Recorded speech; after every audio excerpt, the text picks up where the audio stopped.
Con la guerra de Irak cumplía 18 años. Soy de la generación que nos politizamos y nos socializamos en gran medida contra la guerra de Irak. ¿Y 20 años después volverías a salir a la calle? Sí, claro, por supuesto. Te voy a pedir que con una palabra definas la Unión Europea. Derechos. Somos Estados Unidos, nuestro aliado tradicional, una democracia vibrante que hoy los mejores rankings sobre calidad de la democracia dice que camina hacia la dictadura. ¿Sigue siendo nuestro aliado? No actúa como tal. ¿Te refieres a que todo esto lo podemos perder? Que hemos sido capaces de domesticar la fuerza y la violencia mediante el derecho, y la máxima expresión de eso es Europa. Este año se cumplen 40 años desde la adhesión de España a la Unión Europea. España es una historia de éxito colectiva en los últimos 40 años, y esa historia de éxito colectiva no se explica sin Europa. Hoy nuestro europeísmo es simplemente para ganar en escala, para poder competir en un mundo cada vez más salvaje. La gran pregunta es, ¿Ucrania será un país miembro de la Unión Europea? Javi López, bienvenido al podcast de Terraza Europa. Es un placer estar aquí con vosotros. Qué bien que te hayas animado a acompañarnos, y para que la gente te conozca un poco, bueno, eres vicepresidente del Parlamento Europeo y además perteneces a diferentes comisiones, por ejemplo la de Seguridad y Defensa, que de hecho es un tema del que te voy a adelantar de que vamos a hablar hoy.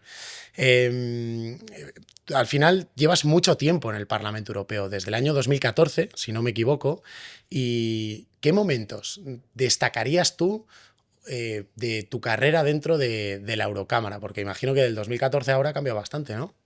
Sí, la verdad es que es el tercer mandato en el que estoy en el Parlamento, así que llevo ya casi 12 años, y durante este tiempo las hemos visto de todos los colores, ¿no? En Europa. La salida por primera vez de un país, los El Brexit. británicos, recuerdo la tristeza, ¿no?, en los pasillos del Parlamento Europeo. No solo eso, la crisis de refugiados del año 2015, los coletazos de la crisis del euro, las negociaciones con Grecia, las victorias de Trump, que también han sido muy traumáticas, con la sensación de que nos estábamos quedando solos en el mundo, los atentados en Bruselas. Así que durante estos últimos 10 años hemos visto de todo. Y también he visto evolucionar la dinámica dentro del Parlamento Europeo, ¿no? Un Parlamento ahora más ruidoso, menos consensual. Más ruidoso ahora. Ahora ¿Por sí, qué? más... ¿Por qué? Bueno, porque probablemente está más polarizado. También está más politizado, que es una cosa que le pedíamos al Parlamento Europeo, donde también hay extremos que tienen más fortaleza. Eso es una realidad. Pero he visto la evolución durante los últimos 10 años, donde los automatismos y los acuerdos de antes ahora no valen, digámoslo así. Eso tiene virtudes, también tiene defectos. Y luego, personalmente, bueno, es una mezcla todo entre muy gratificante y algo frustrante. Todo, ¿no? Gratificante por poder aportar tu granito de arena a empujar las cosas en la buena dirección, la dirección en la que crees, ¿no? Mejorando la calidad del aire, mejorando la calidad del agua, ¿no? Verte implicado directamente en cosas que sabes que van a impactar para 400 millones. Y luego también un poco frustrante porque inevitablemente ves una lista muy larga de problemas a los que hay a veces que no somos capaces de dar solución. Bueno, pero la balanza tú dirías que es positiva, podríamos decir de alguna manera, en el sentido, por ejemplo, lo que comentabas de esa mejora de la calidad del aire, ¿no? O el acuerdo de Mercosur, que también está muy en el foco, pero igual pesa más lo positivo, ¿no? No, hombre, por supuesto, ¿no? La contribución que hace Europa hoy a los europeos es ingente, ¿no? Y si pones el debe y el haber, por supuesto que es positiva, ¿no? Bueno, a mí me gusta pensar que las normas europeas son un poco como el aire que respiramos, ¿no? Que no lo pensamos mucho, no lo valoramos, pero si no lo tuviéramos, lo sentiríamos muy rápido, ¿no?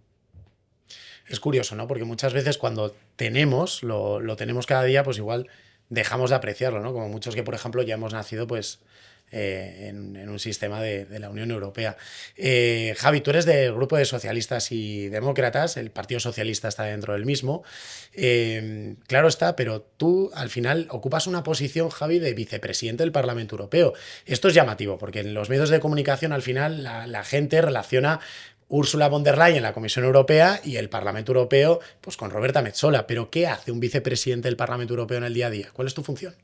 Ay, la verdad es que ha sido también muy interesante dar el paso después de 10 años como diputado, trabajando temas en las comisiones, pues ver un poco la maquinaria por dentro, ¿no? La sala de máquinas de una institución como el Parlamento Europeo, ¿no? Somos 14 vicepresidentes que ordenamos los debates y el buen funcionamiento de la institución, La ¿no? mesa, ¿no? La Sí. mesa del Parlamento, así es. Entonces somos como una especie de pequeño ayuntamiento del Parlamento y todo el mundo tiene competencias como los concejales. Uno que lleva presupuestos, otro que lleva los edificios, otro que lleva la comunicación, otro que lleva la tecnología, la ciberseguridad. Entonces nos repartimos, digamos, las tareas para asegurar un buen funcionamiento de la institución, un espacio muy consensual, pero que al mismo tiempo yo creo que es importante que mantenga el consenso democrático, ¿no? Que merece una institución como el Parlamento Europeo. Así que sí, es ver la institución por dentro. Y es algo muy interesante porque normalmente los diputados tampoco sabes muy bien, ¿no? Es un poco la caja negra de los aviones. ¿A qué te refieres? Con que no sabemos muy Bueno, bien. porque la mesa decide cómo funciona el Parlamento, lo decide en su órgano y tú normalmente pues, no ves las tripas de las cosas. Y entonces es como ver las tripas, la caja negra de la institución, ¿no? Ver los detalles de lo que hay detrás. ¿No? Los diputados normalmente y los ciudadanos, digamos que vemos una gran obra de teatro, ¿no? Pues a mí me toca con los otros vicepresidentes ver lo que hay detrás, digamos, del teatro que vemos, ¿no? Fíjate, porque es curioso, aquí en España, en el Congreso de los Diputados, es muy difícil ver que, por ejemplo, el Partido Socialista y el Partido Popular lleguen a pactos, pero igual desde Europa el prisma es diferente, ¿no? Incluso la propia composición de la mesa, ¿no? ¿Tú dirías que igual hay más consenso en la Unión Europea que, por ejemplo, lo que se vive aquí en el Congreso de los Diputados? Hombre, sí, por supuesto. También es verdad que no es muy difícil, ¿eh? ¿Por qué? ¿Por qué crees tan Pero, difícil? bueno, sí, porque aquí tenemos una política hoy, digamos, muy confrontacional, ¿no? Pero sí, en el Parlamento Europeo, por su propia naturaleza, llevamos a muchos pactos. A ver, yo creo que por varias razones, ¿no?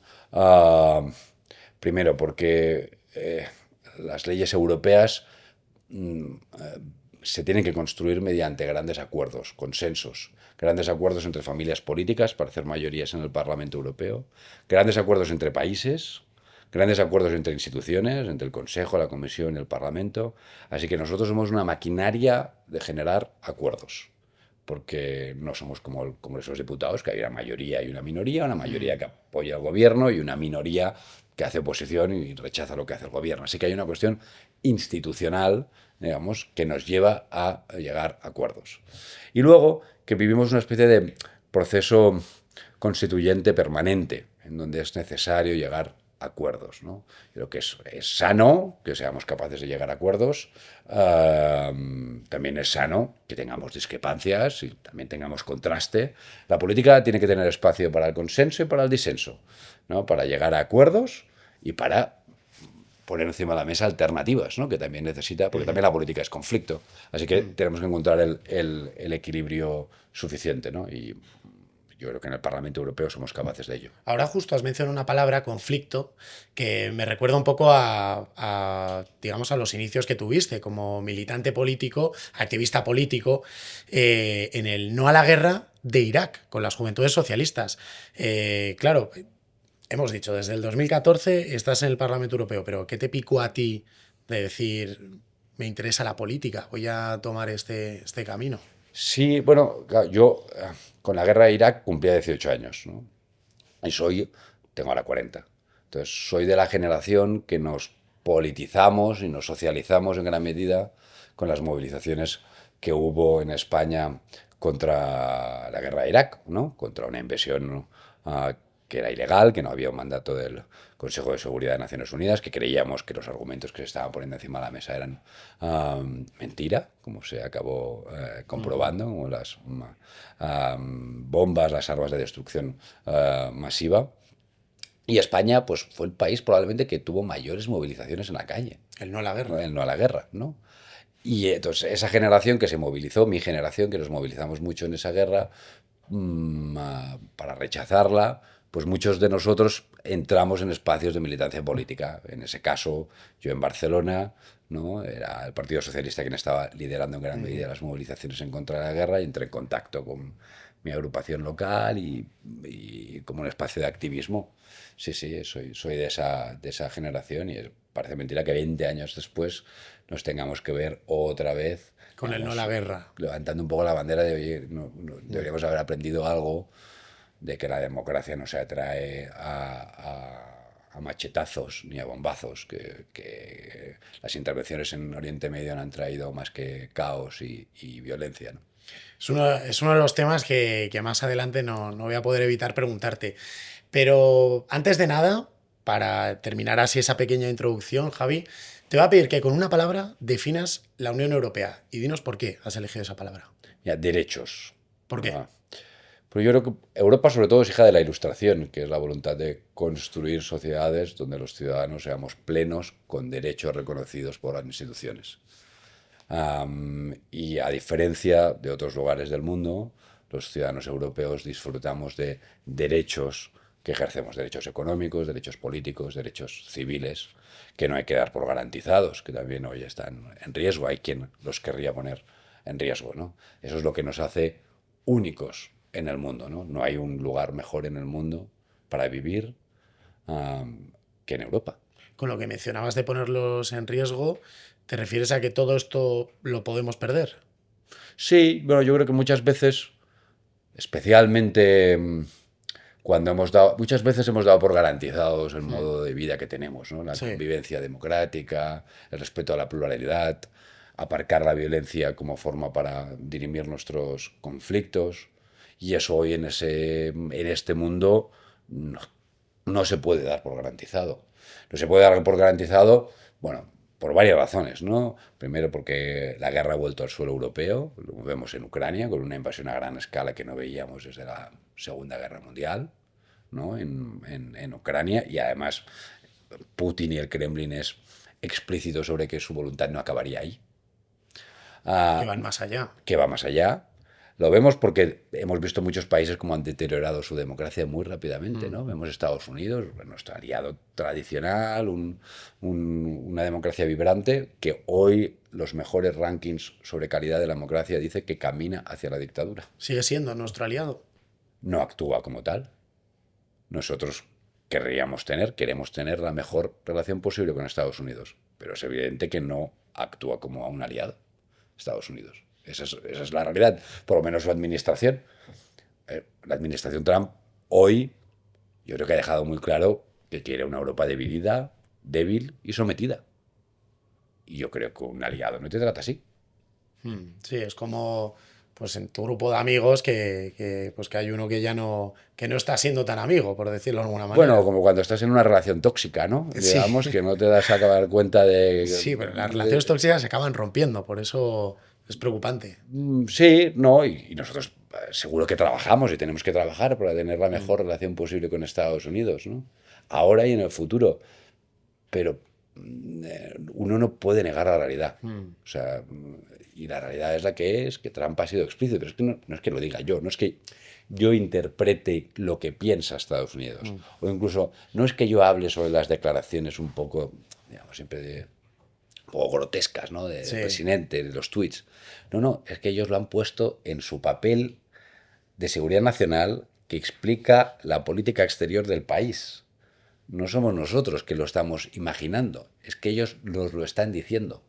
Entonces, sería bueno que tomáramos nota y actuáramos en consecuencia. Por lo menos cubrirnos las espaldas, ¿no? Desde algún prisma. Efectivamente, reducir nuestras dependencias, por ejemplo, ¿no? Reducir nuestras dependencias en materia de seguridad, en materia de energía, en materia económica. No actuar pensando en que quien tenemos delante va a actuar como nosotros. Habías mencionado la palabra derechos para definir la Unión Europea en sí. Y es una palabra interesante porque, bueno, esto lo relaciono porque tú eres profesor de universidad y en Ramon Llull has dado clases. Y en este sentido yo te quería preguntar, ¿hay que recordar no solo a los alumnos, sino igual desde un prisma mayor? Yo lo veo desde la docencia, pero creo que en general lo que es la Unión Europea, enseñar en qué consiste, es que igual se nos está olvidando. Sí, yo durante unos años he estado explicando la historia de la Unión Europea y los debates que tenemos en Europa en una universidad. Yo creo que es muy importante que recordemos que el estado natural de las cosas es la violencia y la confrontación. Que hemos sido capaces de domesticar la fuerza y la violencia mediante el derecho, y la máxima expresión de eso es Europa. Especialmente porque Europa la construimos de las cenizas de la Segunda Guerra Mundial, de las cenizas de los mayores horrores que ha conocido la humanidad, de las cenizas del Holocausto. Y decidimos la reconciliación entre franceses y alemanes, que habían estado matándose durante 4 años de forma salvaje. 6 países ponen en marcha el proceso de integración europea, ¿no? Y eso es algo que tenemos que ser capaces de recordar, ¿no? La promesa de la paz, porque si no podemos olvidar que no es el estado natural de las cosas. Sí, es como que muchas veces pues se da por hecho. Precisamente la opinión de los jóvenes importan mucho. Y te voy a proponer, Javi, que en vez de que te continúe yo haciendo preguntas, que también vamos a seguir apretando, que te hagan algunas preguntas la ciudadanía que hemos recogido, ¿vale? A ver qué te parecen. Salimos a las calles para escuchar a la ciudadanía. ¿Qué preguntas tienen para Javi López? Aquí van. Yo le haría a Javi López, la Unión Europea, si de verdad se va a poner en contra de Trump, o la posición que va a tomar, que se decida un poco. ¿Qué posición va a tener Europa en este conflicto? Pues que si realmente merece la pena todo lo que se está llevando a cabo. Y que si sabe cuántas personas realmente han muerto a día de hoy. ¿Cómo lo frenaría? El conflicto. El conflicto. Pues si creen que es justo condenar solamente a un país en vez de condenar a los 3 que están en la guerra. Que si Europa se mete directamente en la contienda, que cómo afectaría sobre todo el tema económico. ¿Qué medidas tienen pensadas? Porque ya se está viendo en las gasolineras que, por ejemplo, el diésel, que antes costaba unos 60, ahora ya casi roza los 2 euros. ¿Qué opinión te merece? ¿Qué les puedes decir? Bueno, que yo creo que son comentarios muy acertados, ¿no? Y yo todavía no sé lo que va a pasar, pero sí que sé que después de 2 semanas con alguna confusión y algunas dudas y algunas declaraciones altisonantes, finalmente Europa y la Unión Europea ha dicho, esta no es mi guerra. Esta no es mi guerra, no solo porque no se me ha consultado para hacer lo que se ha hecho, La alta representante. la alta representante, ¿no?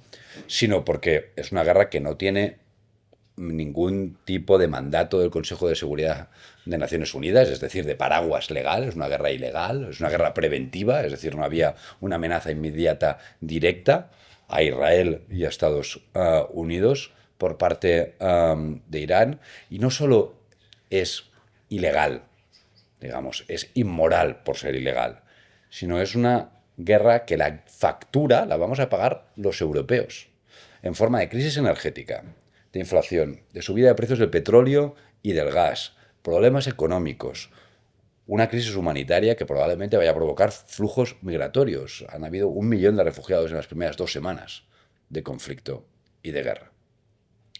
Así que, por cierto, el gran beneficiario de toda esta historia va a ser Rusia. Rusia, digamos, que va a llegar una cantidad ingente de recursos por el aumento del precio del petróleo y por el fin de las sanciones de forma unilateral por parte de Estados Unidos, que va a dedicar a masacrar a ucranianos y a poner en duda y en jaque la seguridad europea. Es que parece que incluso puede estar actuando Donald Trump más de aliado de Putin que de la propia Unión Europea, o no va en ese sentido. Bueno, yo creo que en este caso, en el caso de Irán, hay algunos que dicen, miren, no es que ha sido un error de cálculo de Washington, yo creo que el problema es que no había cálculo. O sea, que no había un plan para ello. Y todo esto no quita que el régimen de los ayatolás sea de los más detestables del planeta. Sí, claro, sí. Digamos, ¿no? Y que las violaciones de derechos humanos, la presión internacional era necesaria sobre el régimen de los ayatolás, que había estado masacrando a su población durante los últimos meses, que una cosa no quita la otra. Digamos, ¿no? Hace falta recordarlo. Pero bueno, igual que cuando la gente decía no a la guerra hace 20 años, no es porque estuviera defendiendo a Saddam Hussein, por la misma razones, ¿no? Sí que sí, bueno, yo diría que finalmente, después de 2 semanas, hemos reconocido cuál es nuestro interés estratégico y que no podemos defender la legalidad internacional de forma parcial, ¿no? O sea, no vale defender la legalidad internacional en Ucrania y en Groenlandia, pero luego decir que, bueno, en Irán, claro, ahí es diferente. No, la legalidad, o sea, los principios son principios si los defiendes de forma consistente. Sí. Si no, es un argumento instrumental. Fíjate, Javi, porque de las primeras preguntas, a mí me llama mucho la atención el primer chico, ¿no? Que te preguntaba si va a haber una condena realmente como a los tres países, ¿no? De alguna manera decía, se mostraba crítico diciendo que de alguna manera la Unión Europea condena lo que está haciendo Irán, pero no ve esa misma condena sobre los ataques, la ofensiva de los Estados Unidos y de Israel. ¿Qué tienes que decir al respecto? Pues que tiene toda la razón ese chico. Que tiene absolutamente toda la razón. A mí me llamó mucho la atención a la presidenta de la Comisión Europea, que yo creo que tiene enormes virtudes también. Ursula von der Leyen. Ursula von der Leyen. Pero en el discurso que hizo en el Pleno, tuvimos un debate sobre Irán, ¿no? O sea, sobre Irán. Y obviamente, porque es un debate necesario, donde hay puntos de vista diferentes, donde es algo que merece un debate. Bueno, en su intervención sobre su posición, no utilizó las palabras Israel y Estados Unidos. No mencionó a Israel y a Estados Unidos en un discurso de 20 minutos. Sí. Entonces, ¿cómo puedes hablar de una guerra Si no en mencionas Irán? cuándo. Digamos, si, de hecho, a ver, Israel y Estados Unidos inician esta guerra. Objetivamente, había unas negociaciones y eso no quita, reitero, lo rechazable que puede ser el régimen de los ayatolás, ¿no?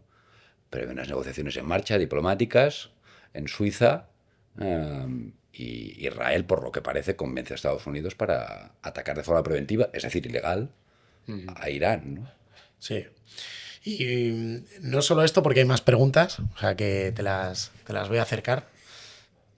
España está acumulando mucha deuda con la Unión Europea y si compensaría de verdad continuar. Pues primero de todo, qué privilegios da la Unión Europea y qué pues, cosas malas tienen estar en la Unión Europea, y siguiendo esas dos posiciones, ¿cuál sería mejor, irse o quedarse?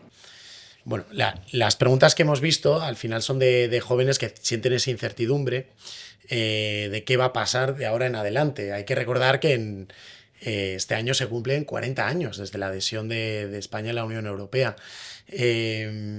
Escuchábamos a una de las chicas, por ejemplo, que decía que es mejor quedarse o irse. ¿Qué nos puede dar la Unión Europea? Bueno, ¿qué nos ha dado la Unión Europea? Uh-huh. España durante los últimos 40 años es la historia, digamos, la mayor historia de éxito de los últimos 200, 300 años de España. Hemos tenido estabilidad, derechos, crecimiento, bienestar. Eso no minimiza los problemas que tenemos también como país, ¿no? Pero España es una historia de éxito colectiva en los últimos 40 años, y esa historia de éxito colectiva no se explica sin Europa, sin la contribución necesaria que ha hecho la Unión Europea en términos de estabilidad institucional, ¿no? De garantías democráticas, pero también de mercado único, ¿no? Para nuestras empresas, de derechos de nuestros consumidores, de bienestar, también de estándares medioambientales, sanitarios. Todo eso ha contribuido Europa a construir en España, y además también España es capaz hoy en Europa de liderar posiciones, ¿no? La posición de Europa no la decide Europa, la decidimos los europeos, todos, ¿no? Por ejemplo, la guerra es un buen ejemplo, ¿no? La Unión Europea se ha movido en las primeras semanas después de algunas dudas sobre lo que había que decir o lo que había que hacer, y en cambio España desde el primer día se ha mantenido firme sobre la respuesta que había que dar a Estados Unidos o a Israel o a Irán, ¿no? Sobre una guerra que íbamos a pagar nosotros la factura y que creíamos que era ilegal. Y al final se ha conseguido mover en esa dirección. Así que yo también me siento orgulloso de que seamos capaces de liderar posiciones en Europa, ¿no? Yo lo que sí que creo es que Europa ha ayudado mucho durante los últimos 40 años a España, y probablemente ahora estemos en un momento en el que nos toca ayudar un poco a Europa, ¿no? Porque Europa... ¿A qué te refieres? Porque hoy Europa vive amenazas como no había vivido nunca la integración europea, ¿no? La conjunción de Trump y Putin, por un lado, las amenazas internas, aquellos que querrían dinamitar el proyecto de integración europea, que son más que nunca y, digamos, no solo más que nunca, sino vociferando más que nunca, ¿no? Igual que, si no te entiendo mal, quieres decir que igual hay que estar más unidos que nunca. O sea, hay que estar más unidos que nunca y ser consciente de los peligros y las amenazas que existen, ¿no? Fuera y dentro de la Unión Europea, ¿no? Podríamos decir que igual desde que España entró en la Unión Europea, evidentemente ha habido muchísimos cambios, ¿no? O sea, que sea desde el aspecto social, económico, miles de ellos. Pero de ahora en adelante podríamos incluso destacar que la Unión Europea es ese paraguas en defensa que nos va a proteger. Sin duda. Bueno, y además, o sea, nuestro europeísmo antes era por convicción, ahora debería ser por necesidad, que es hasta diferente. O sea, antes nuestro europeísmo era, bueno, era nuestra forma de dar estabilidad y democracia después de una larguísima y oscura dictadura, ¿no? Pero es que hoy nuestro europeísmo es simplemente para ganar en escala, para poder competir en un mundo cada vez más salvaje, en donde somos más pequeños. Donde las reglas igual ya no se respetan. Donde las reglas no solo no se respetan, sino en donde somos menos. En el año 45, los europeos éramos un 25% de los humanos, de los ciudadanos del mundo. Hoy somos el 7-8%. O sea, somos cada vez menos. Nuestro trozo del pastel, también en la economía global, cada vez es menos. Entonces, básicamente, sabemos que en la gran mesa de decisiones del mundo, durante este siglo, bueno, vamos a tener por lo menos 2 o 3, seguro, ¿no? Es americanos, chinos y probablemente indios. Digamos que es un poco el tapado en todo esto. La cuestión aquí es si nosotros, con la escala europea, somos capaces también de formar parte de la mesa de las grandes decisiones. Sí. ¿Y por qué es importante? Pues para defender nuestro modo de vida, basado en la lucha contra la discriminación, en nuestras libertades, en nuestro bienestar y en nuestros derechos. Hablamos mucho de Irán, de lo que está ocurriendo, y es cierto, está muriendo muchísima gente, pero también si ponemos el foco en otros conflictos, por ejemplo, en una entrevista que diste, Javi, hacía referencia a que Europa tiene que dar una respuesta contundente, unida, de cierta manera, con qué hacemos con Ucrania y lo que está ocurriendo. La gran pregunta es, ¿Ucrania será un país miembro de la Unión Europea? Espero que sí, ¿no? O sea, ¿por qué es tan importante la invasión de Rusia a Ucrania? Es tan importante porque básicamente nosotros, después de la Segunda Guerra Mundial, llegamos a la conclusión de que era necesario 2 cosas para convivir en paz en Europa. 2. Y nos ponemos de acuerdo en 2 cosas. 1, que no íbamos a volver a cambiar, a dibujar fronteras por la fuerza. Y que cuando tuviéramos discrepancias íbamos a sentarnos en una mesa y no solucionarlas por la fuerza. No a disparos. Esas 2 ideas, que bajo esas 2 ideas se construían las instituciones europeas. Esas 2 ideas, cooperación, normas comunes, instituciones comunes. Esas son las 2 ideas que con la invasión en Ucrania se ponen en tela de juicio, se rompen. Las 2 ideas que nos han permitido convivir en paz. Por eso es tan importante. Hoy Ucrania es la primera trinchera para la libertad de los europeos y la convivencia en paz en Europa. Bueno, yo estoy contento de la respuesta que se ha dado, ¿no? Con un consenso fuerte, asistencia militar a un país que se está defendiendo, ejerciendo el legítimo derecho a la defensa, la acogida de millones de ucranianos, desconectarnos mediante las sanciones del petróleo y del gas ruso. Hemos aprendido lo tóxico que era depender de las energías fósiles de Rusia. Y no solo eso, sino construir el horizonte político para que Ucrania acabe siendo parte de la Unión Europea. Y si tuvieras que hacer una aproximación, una apuesta, por decirlo de alguna manera, ¿cuándo crees que podría ser un país miembro? Ay, pues no lo sé, ¿no? Yo creo que hay unos cuantos en cola, ¿no?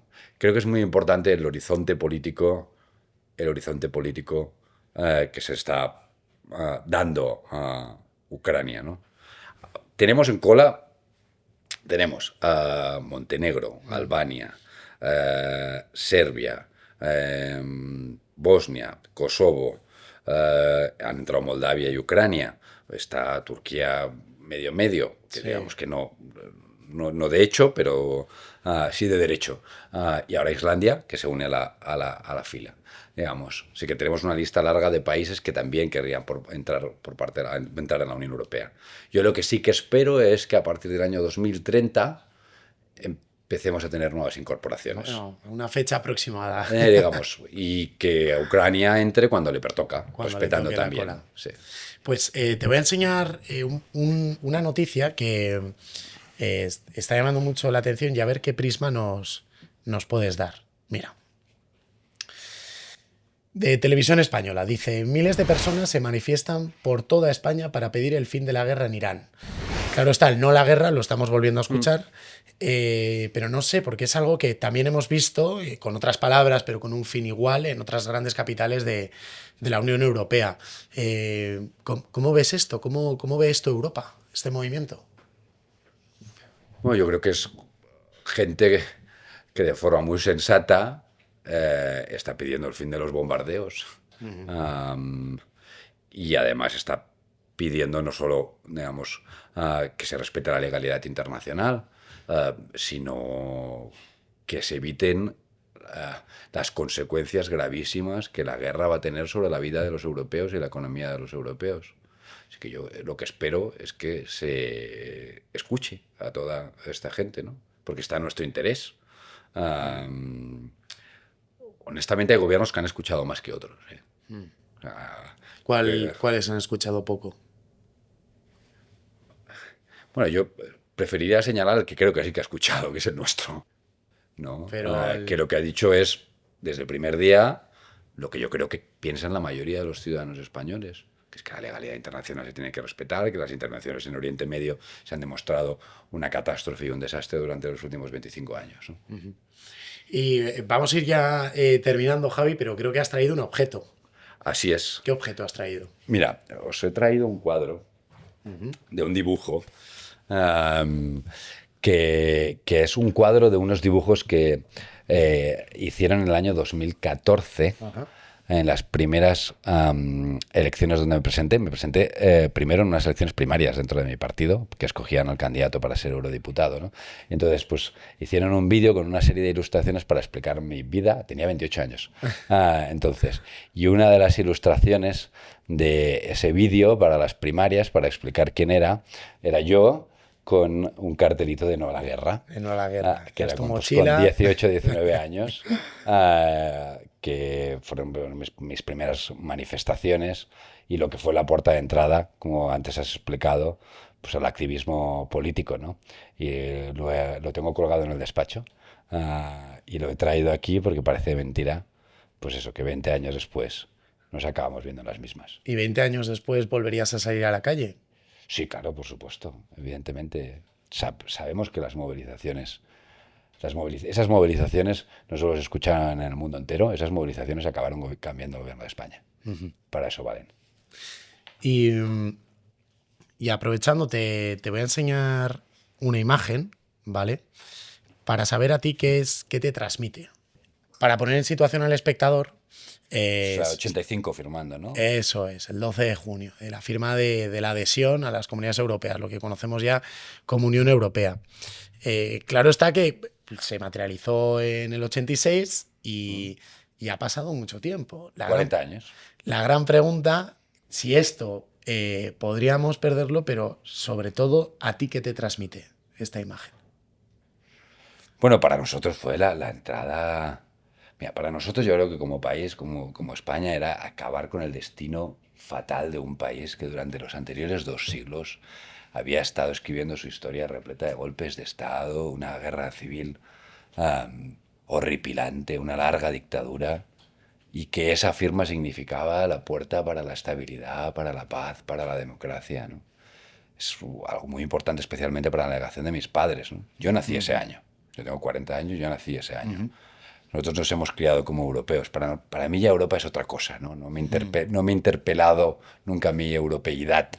Yo sé que para los que firmaron eso era la gran aspiración como país y que ha funcionado, ¿no? Ahora tenemos otra generación, otras obligaciones y tenemos que construir Europa pues cada día y hacerla mejor.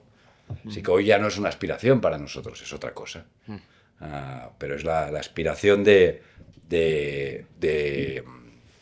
mis padres, de la generación de nuestros padres, de entrar en la puerta de la modernidad y de la democracia. Javi, ha sido un placer tenerte aquí en Terraza Europa, conocer un poquito más cuál es la visión de un eurodiputado y sobre todo en unos tiempos en los que hay gran incertidumbre, ¿no? Sobre todo en el aspecto geopolítico, de qué va a hacer la Unión Europea, cuál va a ser el futuro, etcétera. Ha sido realmente un placer. Pero al final el objetivo de este video podcast de Terraza Europa es acercar la Unión Europea a los jóvenes y te querría pedir que les mandes un mensaje. ¿Qué mensaje lanzarías a los jóvenes? Pues que Europa la construimos cada día entre todos, ¿no? Y va a ser lo que queramos nosotros que sea, ¿no? Que es el espacio, la forma, el recipiente para defender nuestras libertades, la paz en el continente, nuestros derechos, y que merece la pena cada día protegerla y luchar por ella.